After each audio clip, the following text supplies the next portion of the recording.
Hi guys, welcome. Today's video is about the chapter 4, which is taken from First Flight book from the diary of Annie Frank. Author of this chapter is Annie Frank itself. So as the name suggests guys, ये chapter Annie Frank की biography है और ये Annie Frank की diary में से एक chapter लिया हुआ है इस चैप्टर में डिस्कस्ड है। एनी फ्रैंक का फुल नेम था Anneliese Marie Frank. She was born on 12 June 1929 and she died on Feb 1945। वो एक बहुत ही छोटी उम्र में उनकी डेथ हो गई थी। शी वॉज ओनली 15 ईयर्स जब उनकी डेथ हुई। वो एक जर्मन गर्ल थी, Jewish girl. So guys world war second के टाइम पे नाजीज जब पावर में आए थे नीदरलैंड्स में, उन्होंने वॉर जीती थी। और नाजीज के जो लीडर थे हिटलर, वो जर्मन पीपल से हेट करते थे, वो उन सबको बहुत ज़्यादा हेट करते थे। तो उन्होंने क्या प्लान किया था कि वो जितने भी जर्मन पीपल है उनको नाजी कॉन्सेंट्रेशन कैंप में ले जाएंगे, वहाँ पे टॉर्चर करेंगे और जिससे उनकी डेथ हो जाए। इन कॉन्सेंट्रेशन कैंप्स में यूजुअली होता क्या था, यहाँ पे कुछ पॉइजनस गैसेस होती थी इन कॉन्सेंट्रेशन कैंप में, जहाँ पे जब लोगों को रखा जाता था तो वो एक दो दिन उस गैस को इनहेल कर लेते थे, लेकिन उसके बाद उनकी डेथ हो जाती थी, जो हिटलर का मेन मोटिव था कि सारे जर्मन पीपल की डेथ हो जाए। और गाइज एनी फ्रैंक जो थी वो एक जर्मन गर्ल थी, इसलिए अपनी लाइफ बचाने के लिए एनी फ्रैंक अपनी फैमिली के साथ अपने पापा की एक ऑफिस बिल्डिंग के अंदर, उनके फादर का नाम था ऑटो फ्रैंक की ऑफिस बिल्डिंग के अंदर एम्स्टरडेम में 1942 में 2 साल के लिए छुपे रहे थे, वहाँ पे अपनी जान बचाने के लिए। पर गाइज 2 साल के बाद क्या हुआ था, 2 साल तक तो वो छुपे रहे, पर उसके बाद जो उस बिल्डिंग के ऑफिशियल्स थे उन्होंने एनी फ्रैंक, उनकी फैमिली और जितने भी ग्रुप्स थे वहाँ पे छुपे हुए थे, उन सबको वो बिट्रे करते हैं, उन सबको धोखा दे देते हैं और उन सब लोगों को पकड़ के वो कॉन्सेंट्रेशन कैंप में नाजीज़ के वहाँ पर भेज देते हैं। अब वो भी सब कॉन्सेंट्रेशन कैंप्स में ही रखे हुए थे उन सभी लोगों को, जहाँ पे एनी की डेथ हो गई थी। और फिर कुछ दिनों बाद ही उसकी sister Margot Frank, her sister name was Margot Frank, उनकी भी डेथ हो गई थी, डाइड ऑफ टाइफस जो पॉइजनस गैसेस वहाँ पे होती थी इन बर्लिन। ओके। इस वॉर के बाद में और ये कॉन्सेंट्रेशन कैंप में रखने के बाद सिर्फ एनी के फादर बचे थे उनके पूरे ग्रुप में से जो ज़िंदा रह पाए थे, जिनकी डेथ नहीं हुई थी। इन सब के बाद जब वॉर ख़त्म हुई तो एनी के फादर एम्स्टरडेम दोबारा गए वॉर ख़त्म होने के बाद, और उन्होंने सबसे पहले जाके ये देखा अपने घर में कि जो एनी की एक हैबिट थी कि वो अपनी डायरी लिखती थी रोज़। वहाँ पे ये देखने गए थे कि उनकी डायरी अभी तक वहाँ पे है या फिर वो भी डिस्ट्रॉय हो चुकी है। जब उनको वो डायरी वहाँ से मिल गई तो एनी के पापा ने, उनके फादर ने उनकी डायरी को पब्लिश करवाया under the title the diary of a young girl. Any के फादर ने उनको वो डायरी उनके 13th बर्थडे पे गिफ्ट करी थी। 13 से 15 ईयर्स तक उन्होंने वो डायरी लिखी थी। इट मीन्स 2 साल तक उन्होंने वो डायरी लिखी। पर गाइज एनी जब ये डायरी लिखती थी तो एनी को ऐसा लगता था कि उसके लिए डायरी लिखना एक बहुत ज़्यादा स्ट्रेंज एक्सपीरियंस है, उनके लिए बहुत अजीब है डायरी को लिखना। उसके कुछ रीजंस थे कि उन्हें ऐसा क्यों लगता था। एनी को ऐसा इसलिए लगता था क्योंकि वो फर्स्ट टाइम डायरी लिख रही थी, और इसके कुछ और रीजंस भी थे।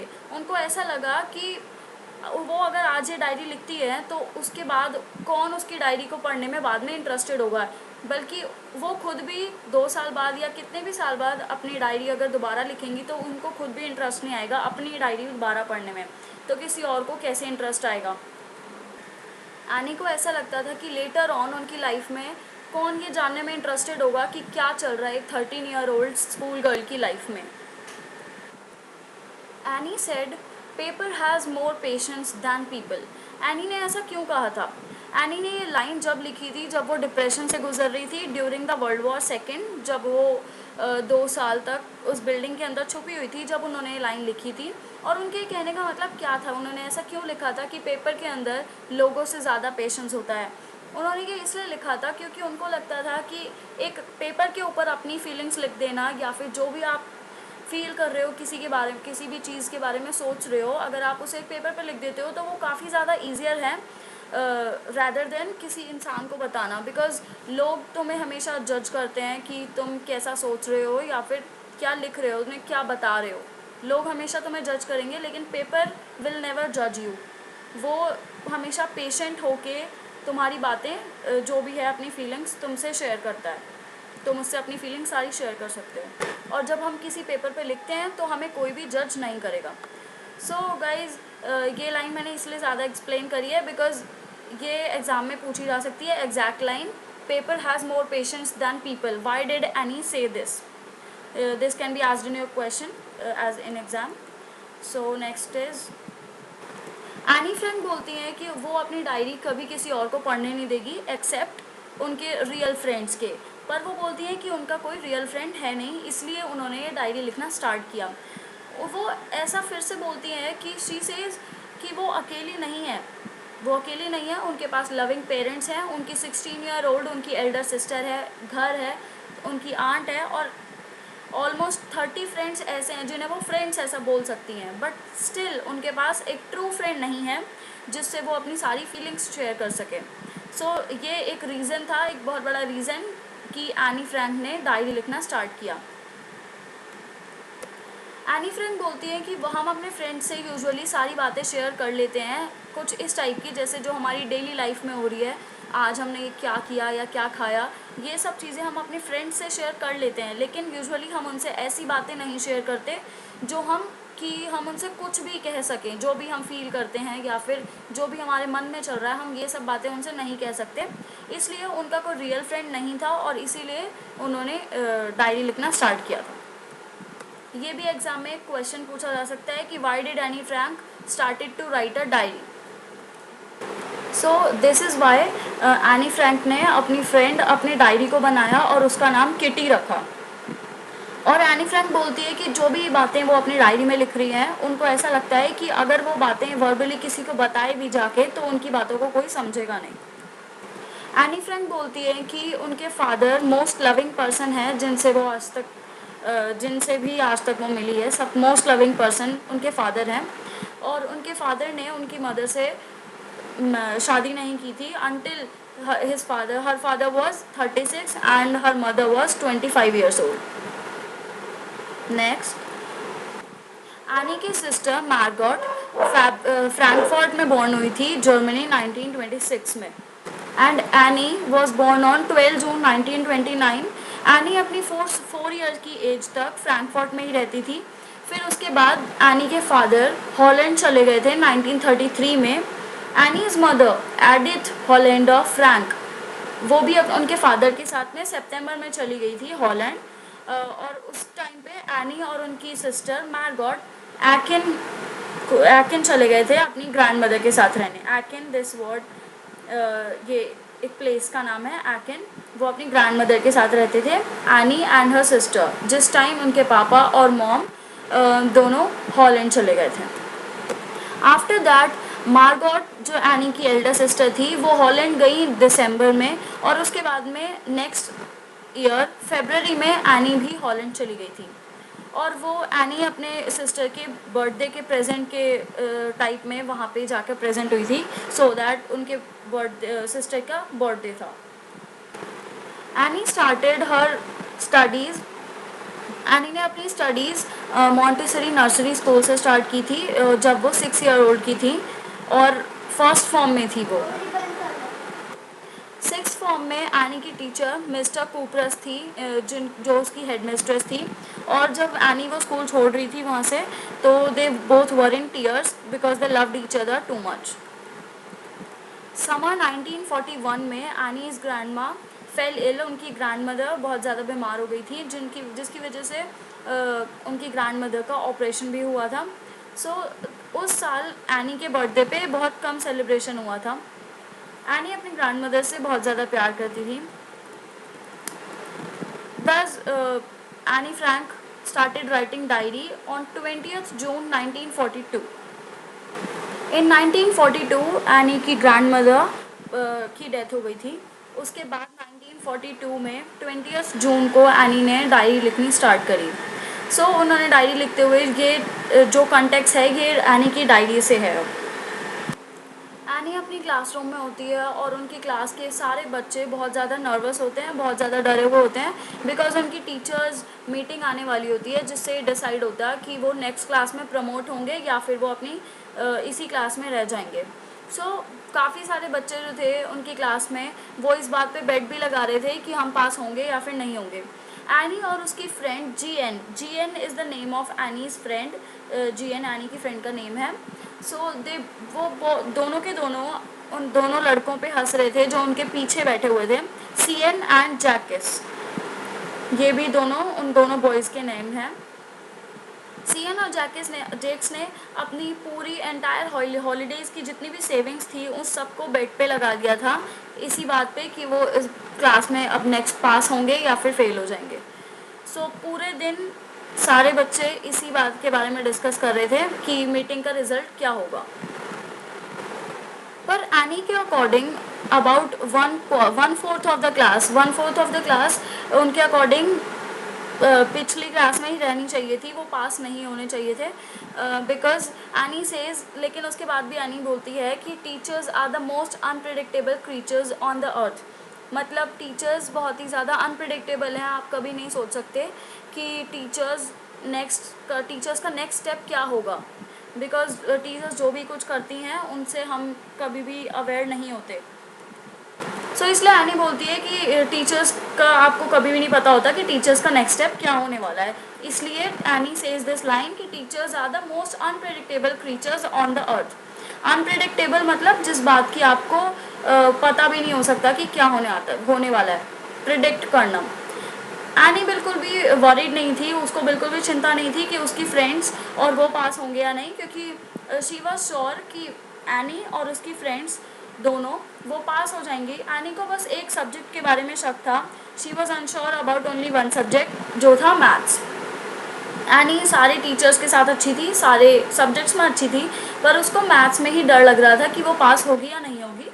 और एनी बोलती है कि उसकी टोटल 9 टीचर्स थी जिसमें से 2 वर women and 7 were the main. 7 teachers main थे और 2 women. Annie's maths teacher was old foggy. Any के मैथ्स टीचर ओल्ड फॉगी थे। ओल्ड फॉगी यहाँ पे एनी ने क्यों बोला है? Old foggy means old fashion. जो ओल्ड फैशन थे मैथ्स टीचर, उनका नाम था मिस्टर केजिंग।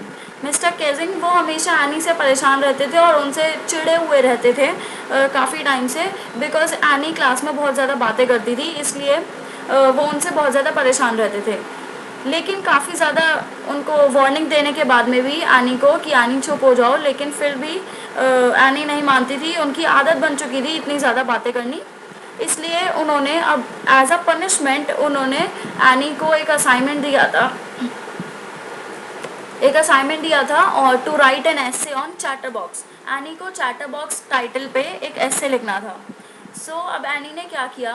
एनी ने अपनी नोटबुक में टाइटल लिखा चैटर बॉक्स और अपने बैग के ऊपर वो नोटबुक का पेज ऐसे टांग दिया अपने बैग के ऊपर, और उन्होंने उसको देखते हुए चुप रहने की कोशिश करी, सो दैट कि उनको बार बार याद आता रहे कि उन्हें असाइनमेंट मिला है। इसलिए एनी ने अपने आप को कंट्रोल करने की कोशिश करी और उन्होंने चुप रहने की कोशिश करी। सो उस दिन सारा होमवर्क कंप्लीट करने के बाद एनी ने सोचा कि अब वो उस टॉपिक के बारे में लिखे, चार्टर बॉक्स के बारे में जो उन्हें असाइनमेंट दिया हुआ है। सो वो अपने फाउंटेन पेन की टिप को चबाते हुए सोच रही होती है कि इस टॉपिक के बारे में मुझे क्या लिखना चाहिए। उनका मेन मोटिव क्या होता है? एनी चाहती होती है कि वो कुछ ऐसे आर्ग्यूमेंट्स, कुछ ऐसी बातें लिखे उस एसे के अंदर जिससे उनके जो टीचर हैं मिस्टर केजिंग को पता लगे कि बातें करना हमारी लाइफ में कितने ज़्यादा इम्पॉर्टेंट है। तो वो जो भी कर रही है वो बिल्कुल भी गलत नहीं है। वो ऐसा टीचर को दिखाना चाहती थी, उनको इम्पोर्टेंस बताना चाहती थी कि बातें करने का कितना ज़्यादा इम्पोर्टेंस होता है और कितनी ज़रूरत है हमारी लाइफ में। अगर हम बातें नहीं करेंगे तो क्या क्या उससे ड्रॉबैक्स हो सकते हैं। सो आफ्टर ऑल थिंकिंग, इतना ज़्यादा सोचने के बाद एनी ने फाइनली 3 पेजेस का एक ऐसे लिखा। सो एनी ने लिखा कि टॉकिंग, बातें करना एक स्टूडेंट की हैबिट होती है और वो अपना बेस्ट करेंगी, अपने बेस्ट मेजर्स लेंगी और अपना बेस्ट करेंगी अपने आप को कंट्रोल करने के लिए कि वो बातें ना करें और वो शांत रहे क्लास में। पर उन्होंने साथ साथ ये भी लिखा कि टॉकिंग, बातें करना एक बच्चे की हैबिट है, तो और इस हैबिट को वो कभी भी क्योर नहीं कर सकती, इसको कभी भी ठीक नहीं कर सकती, क्योंकि ये हैबिट उनकी मदर से उन्होंने इनहेरिट करी है। क्योंकि उनकी मदर को बातें करने की बहुत आदत है, इसलिए उनको भी बातें करने की बहुत आदत है। और वो लिखती हैं कि मैं इस आदत को ठीक नहीं कर सकती, क्योंकि you can not change inherited habits. जो आप अपने पेरेंट्स से हैबिट लेते हो, अपने पेरेंट्स से आपने इनहेरिट की होती हैं हैबिट्स, आप उनको चेंज नहीं कर सकते। सो ये एक कन्विंसिंग बात थी जो एनी फ्रैंक ने अपने उस एसे के अंदर लिखी। मिस्टर कैसिंग जो एनी के मैथ्स टीचर थे, उनको बहुत हंसी आई ये सब कुछ पढ़ते हुए, जो भी एसे एनी फ्रैंक ने लिखा था।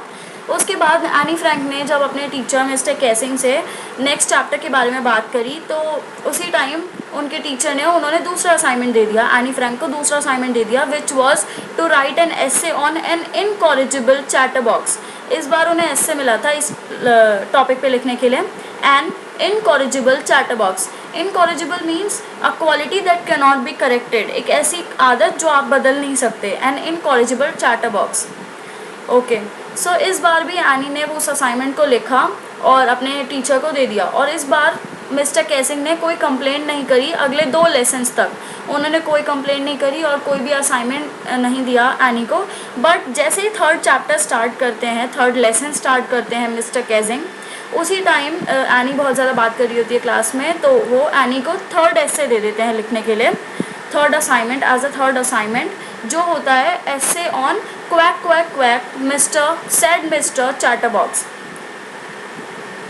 सो इस बार ऐसे मिलता है लिखने के लिए इस टॉपिक के ऊपर। अब ये टॉपिक इतना ज़्यादा फ़नी होता है कि पूरी क्लास भी हंसती है इस टॉपिक पे, और एनी को भी ज़बरदस्ती इस पर हंसना ही पड़ता है। लेकिन स्टिल अब क्या था, अब एनी चैटर बॉक्स के टॉपिक पे लिखते लिखते इतना ज़्यादा एग्जॉस्ट हो चुकी थी, इतना परेशान हो चुकी थी कि उसके पास वर्ड्स नहीं थे कि अब वो चैटर बॉक्स जैसे किसी टॉपिक पे क्या लिखे।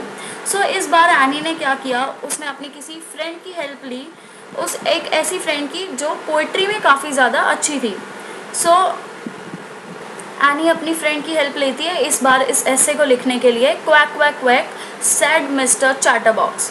सो मिस्टर कैसिंग, इस बार क्या था कि एनी नहीं चाहती थी, मिस्टर कैसिंग चाहते थे कि इस एसे के थ्रू वो एनी फ्रैंक पे कोई जोक क्रैक कर सकें, सो दैट उनको समझ आए कि बातें नहीं करनी चाहिए। लेकिन एनी भी बहुत ज़्यादा डिटरमाइंड थी कि उसने ठान रखा था कि इस बार वो कुछ ऐसा लिखेगी जिससे जोक उसके ऊपर ना हो, बल्कि मिस्टर कैसिंग उसके टीचर के ऊपर ही एक जोक बन जाए। सो उसने अपनी फ्रेंड की हेल्प ली और फाइनली उस एसे को लिखा। सो जो पोएम फाइनली एनी फ्रैंक ने लिखी थी वो एक मदर डक के बारे में थी, मदर डक और एक फादर स्वैन, जिनके 3 बेबी डकलिंग्स थे। सो उन तीनों डकलिंग्स बेबी को उनके पापा इतना ज़्यादा मारते हैं और उनको मतलब इतना ज़्यादा मारते हैं कि वो मर जाते हैं, फाइनली उनकी डेथ हो जाती है। और उनकी डेथ इसलिए होती है, वो इसलिए मारते हैं उनको क्योंकि वो बहुत ज़्यादा क्वैक क्वैक करते थे।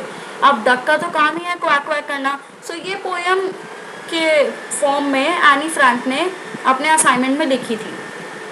सो इस पोएम के थ्रू एनी फ्रैंक ने अपने टीचर पे एक जोक क्रैक किया था, बिकॉज उन्होंने ये समझाने की कोशिश की थी कि कोई इंसान एक ऐसा काम करने से कैसे रह सकता है जो उसका काम ही है। एक डक का काम है कि वो क्वैक क्वैक ही कर सकता है, तो एक बच्चे का भी काम है कि वो बोल ही सकता है, अपनी फीलिंग्स उसी के थ्रू निकाल सकता है। सो इसमें उनकी कोई गलती नहीं थी कि वो बहुत ज़्यादा बातें करती थी।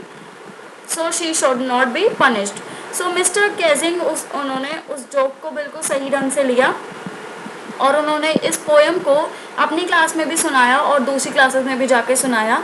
और उसके बाद से ही उन्होंने एनी फ्रैंक को अलाउ किया कि वो बातें कर सकते हैं क्लास में। और उसके बाद से मिस्टर कैसिंग ने कभी भी एनी फ्रैंक को कोई और असाइनमेंट नहीं दिया, कोई और ऐसे नहीं दिया किसी भी टॉपिक पे लिखने के लिए।